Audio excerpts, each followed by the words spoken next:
Xin chào quý vị nhé. Hôm nay là mùng 3 Tết. Nhưng mà đối với em là mùng 3 hôm nay là hết Tết rồi.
Hôm nay nhà em đã hết Tết quý vị ạ.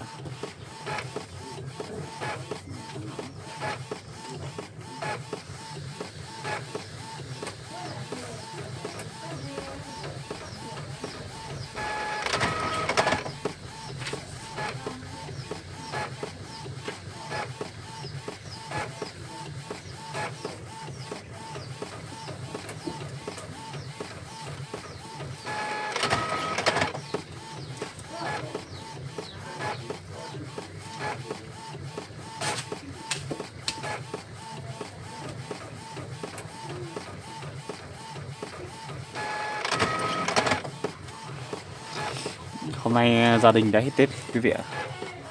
Hôm nay là mùng 3.